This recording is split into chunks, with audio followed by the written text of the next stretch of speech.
سورۃ الانعام آیت نمبر 110 اور 111. یہ جو اکثر لوگ مجھ سے پوچھتے ہیں اتنے بڑے بڑے علماء کو کیوں نہیں بات سمجھ آتی، اتنے بڑے بڑے علماء ہیں وہ بھی اس طرح کی بات کرتے ہیں، انہوں نے قرآن و حدیث نہیں پڑھا. یہ اس کا جواب ہے خطرناک ترین اس حوالے سے.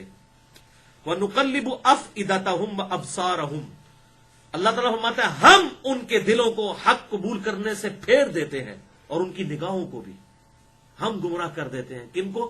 کما لم یؤمنوا بہ اول مرہ، جبکہ وہ نہیں مانتے جبکہ پہلی دفعہ حق کھل کے ان کے سامنے آیا.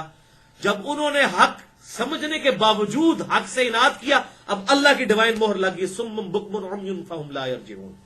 اللہ تعالیٰ کو ظاہر ہے جلال آ گیا کہ ان کو حق واضح بھی. ان کی مثال علماء یہود تھے، یعنی کہ وہ آپ صلی اللہ علیہ وسلم کی بعثت سے پہلے کہا کرتے تھے پیغمبر آخر الزمان کا وقت آ چکا ہے، ان کی یہ نشانی ہے. جب آ گئے تو سب سے پہلے وہ منکر بنے اور ایمان بھی لائے تو منافقانہ، سوائے چند ایک لوگوں کے.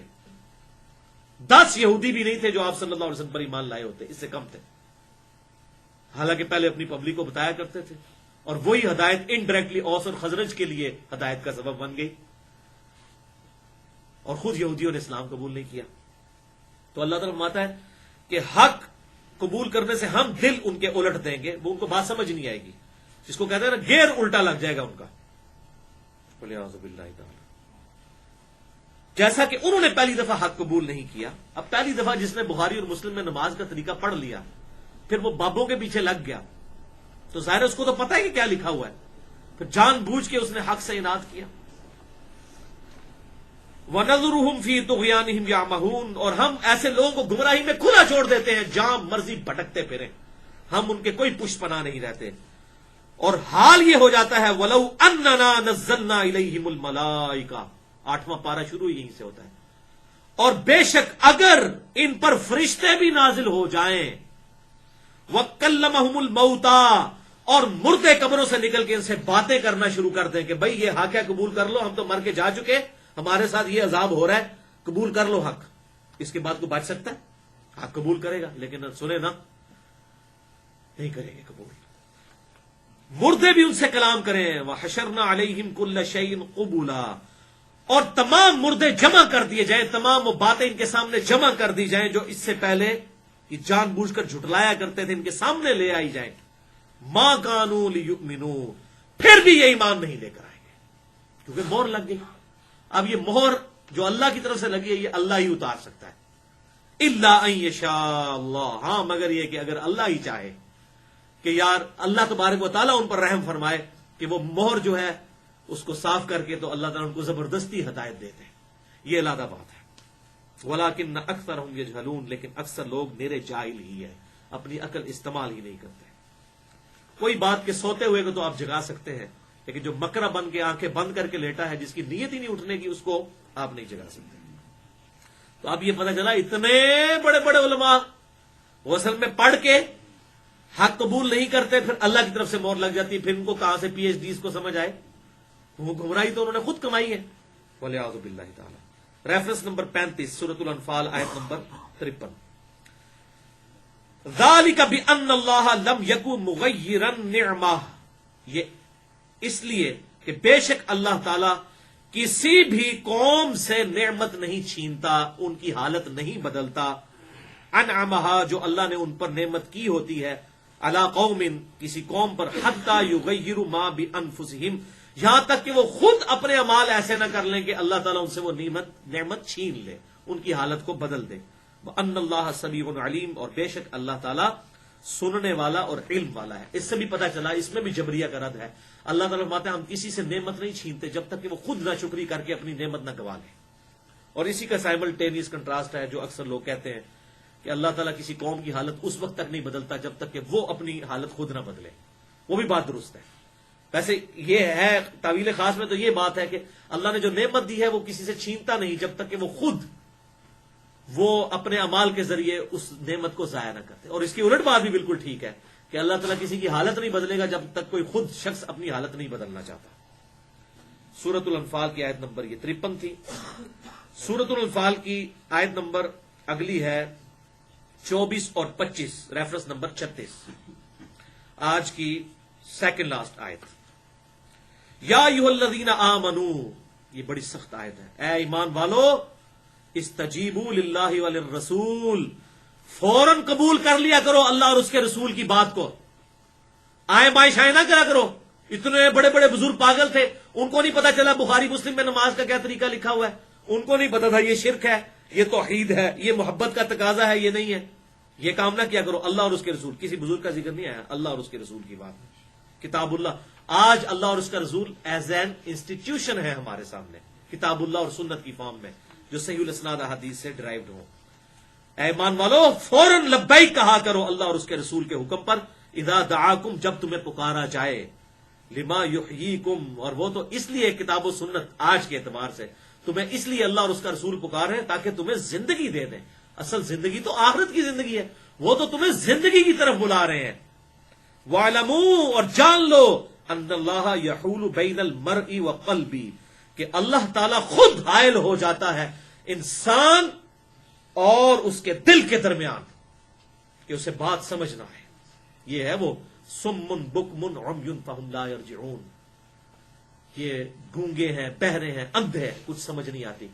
ڈر جاؤ، بے شک اللہ تعالیٰ حائل ہو جاتا ہے آدمی اور اس کے دل کے ارادے کے درمیان. اب دل ارادہ کرے بھی تب بھی حق قبول نہ کر سکے اللہ ہے. یہ قرآن پاک کی سخت ترین بھائیو آیت ہے، ڈر جانے والا. اور یہ قدریہ کا بھی رد ہو گیا اور جبریہ کا بھی رد ہو گیا کہ انسان اپنے برے اعمال کی وجہ سے اللہ تعالیٰ کا فتویٰ اپنے اوپر لگوا لیتا ہے. اللہ تعالیٰ فرماتا ہے ڈر جاؤ، اللہ رسول کی بات نہیں مانو گے پھر ہم بات سمجھ نہیں آنے دیں گے. یہ ہے وہ بات. اتنے بڑے بڑے علماء کو بات کیوں نہیں سمجھ آتی؟ جب اللہ ان کی اور ان کی عقل کے درمیان حائل ہو جائے تو پھر کون دنیا کا مولوی ان کو ہدایت دے سکتا ہے؟ میں یہدی اللہ، جو میں نے وہ خطبہ پڑھتا ہوں، ان الحمد للہ نحمدہ ونستعینہ ونستغفرہ ونعوذ باللہ من شرور انفسنا ومن سیئات اعمالنا من یہدہ اللہ فلا مضل لہ ومن یضللہ فلا ہادی لہ.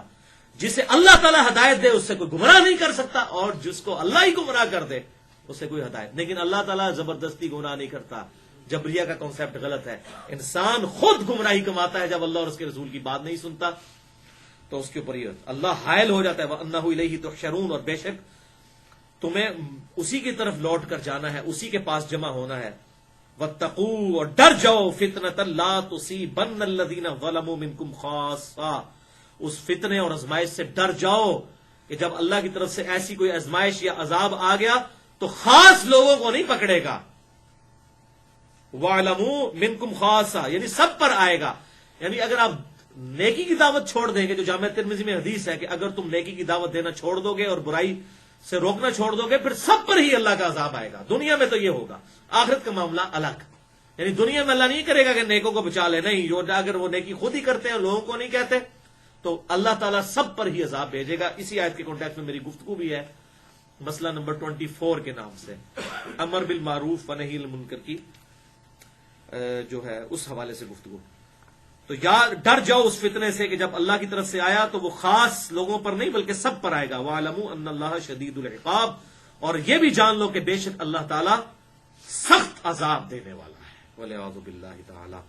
رَبَّنَا لَا تُزِغْ قُلُوبَنَا بَعْدَ إِذْ هَدَيْتَنَا وَهَبْ لَنَا مِن لَّدُنكَ رَحْمَةً إِنَّكَ أَنتَ الْوَهَّابُ. اے رب ہمارے دلوں کو ٹیڑھا مت کرنا بعد اس کے کہ تو نے ہمیں ہدایت عطا فرمائی، اور بے شک اپنی تو رحمت عطا فرمانے والا ہے، اپنی طرف سے رحمت عطا فرما.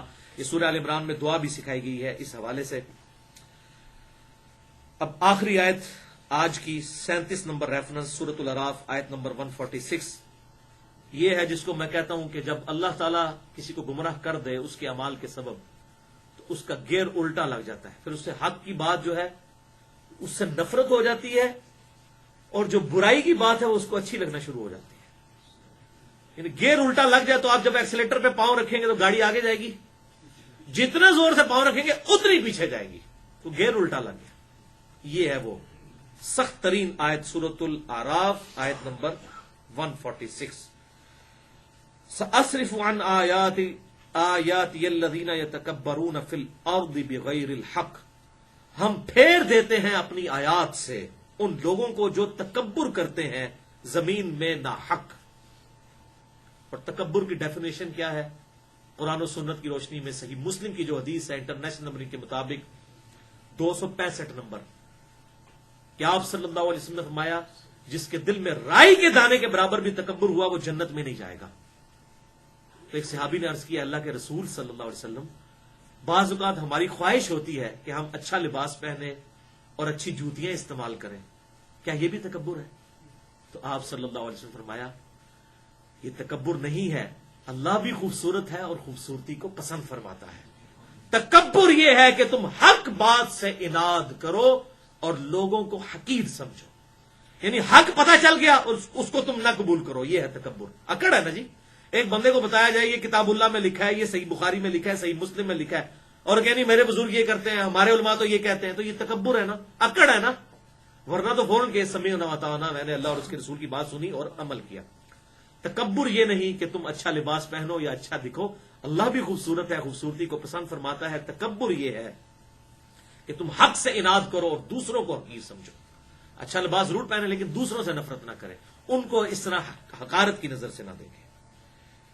تو ہم ان کو اپنی آیات سے ہی پھیر دیتے ہیں. اللہ تعالیٰ بات ہے ہماری آیات بھی ان کو سمجھ نہیں آئیں گی جو نہ حق تکبر کرتے ہیں، یعنی خود حق قبول نہیں کرتے. وہ وَإِن يَرَوْا كُلَّ آيَةٍ لَا يُؤْمِنُوا بِهَا، اگر یہ ہر طرح کا معجزہ بھی دیکھ لیں تب بھی ایمان نہ قبول کریں، کیونکہ اللہ ہی نے جب گمراہ کر دیا وَلِعِيَاذُ بِاللَّهِ تعالیٰ، لیکن جان بوجھ کر گمراہ نہیں کیا، جبریہ والا نظریہ نہیں، اپنے اعمال کے سبب. وَإِن يَرَوْا سَبِيلَ الرُّشْدِ لَا يَتَّخِذُوهُ سَبِيلًا، اور یہ حال ہو جاتا ہے ان کا کہ جب یہ ہدایت کا راستہ دیکھتے ہیں تو اس کو اپنا راستہ نہیں بناتے، وہ کہتے ہیں نہیں یہ راستہ نہیں ٹھیک، گیئر جو الٹا لگا ہوا ہے. جب وہ ہدایت رشد کا راستہ دیکھتے ہیں کہتے ہیں نہیں یہ تو بڑا خطرناک راستہ ہے، اس پہ نہیں جانا. وہ اپنی طرف سے صحیح سمجھ رہے ہوتے ہیں یہ بات، لیکن وہ اصل میں ان کو اللہ تبارک و تعالیٰ نے ایسا ان کے ساتھ معاملہ کر جیسے آپ کالا چشمہ لگا لیں تو ہر چیز یا وہ کالی نظر آئے گی، ایسی ان کی آنکھوں کے آگے پردہ آ جاتا ہے. وَإِن يَرَوْا سَبِيلَ الْغَيِّ، اور جب کبھی کوئی بغاوت کا راستہ دیکھتے ہیں یتخذوہ سبیلا، تو اس کو اپنا راستہ بنا لیتے ہیں. یعنی جو پٹھا راستہ ہے نا، انہوں نے سیدھا نظر آتا ہے، سیدھا پٹھا نظر آتا ہے. توبہ والعیاذ باللہ، لا حول ولا قوۃ الا باللہ. ذالک بانہم کذبوا بآیاتنا، یہ اللہ نے جان بوجھ کے نہیں کیا، یہ اس لیے کہ انہوں نے ہماری آیات کو جھٹلا دیا. وکانوا عنہا غافلین، اور اپنی پوری زندگی غفلت میں گزار دی.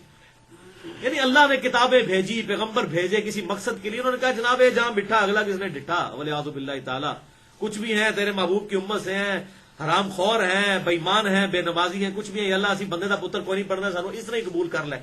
محبوب صلی اللہ علیہ وسلم کی نسبت ہم نے نہیں نبھانی، بس اسی طریقے سے ہمیں قبول کر لے. ولیعذ باللہ تعالی. یہاں پر میں آخر میں ایک حدیث بتا دوں، اسی لیے آپ صلی اللہ علیہ وسلم یہ دعا کیا کرتے تھے. آپ صلی اللہ علیہ وسلم دعا کیا کرتے تھے امت کی تعلیم کے لیے. صحیح مسلم انٹرنیشنل نمبر کے مطابق 6750، یہ کتاب القدر تقدیر والے چیپٹر میں آپ صلی اللہ علیہ وسلم کی دعا ہے. اتنا ڈرتے تھے آپ صلی اللہ علیہ وسلم. دعا کیا کیا کرتے تھے آپ صلی اللہ علیہ وسلم؟ صحیح مسلم 6750. آپ صلی اللہ علیہ وسلم نے فرمایا کہ اولاد آدم کے دل اللہ تعالی کی 2 انگلیوں کے درمیان ہے، چاہے ان کو یہاں پلٹ دے چاہے وہاں پلٹ دے. ولیعذ باللہ تعالی، یعنی چاہے انسان کو ہدایت دے دے یا گمراہی اللہ کے اختیار میں ہے. یعنی وہ کس وجہ سے آپ نے پورا قرآن کا مقدمہ سنا. یہ جبریہ والا نظریہ نہیں کہ اللہ زبردستی گمراہ کرتا ہے، نہیں، ڈرتے رہو اس معاملے سے، کوئی ایسا عمل نہ ہو. 2 انگلیوں میں ہے، چاہے یہاں پلٹ دے چاہے وہاں. اور پھر آپ صلی اللہ علیہ وسلم نے دعا کی، اللہم مصرف القلوب، اللہم مصرف القلوب، اے اللہ دلوں کے پھیرنے والے، صرف قلوبنا علی طاعتک، تو ہمارے دلوں کو اپنی اطاعت میں پھیر دے. اے دلوں کے پھیرنے والے، ہمارے دلوں کو اپنی اطاعت کی طرف پھیر دے. یہ دعا بھی یاد رکھیں. یا قرآن پاک کی وہ دعا تو زبردست ہے، ربنا لا تزغ قلوبنا بعد اذ ہدیتنا وہب لنا من لدنک رحمہ انک انت الوہاب. اللہم مصرف القلوب، صرف قلوبنا علی طاعتک، اے دلوں کے پھیرنے والے، ہمارے دلوں کو اپنی اطاعت کی طرف پھیر دے. آمین. اللہ تعالیٰ سے دعا ہے جو حق بات میں نے کہی اللہ تعالیٰ ہمارے دلوں میں راسخ فرمائے. اگر جس بات میں میرے منہ سے کوئی غلط بات نکل گئی تو اللہ تعالیٰ ہمارے دلوں سے محو کر دے. ہمیں کتاب و سنت کی تعلیمات پر عمل کر کے دوسرے بھائیوں تک پہنچانے کی توفیق عطا فرمائے.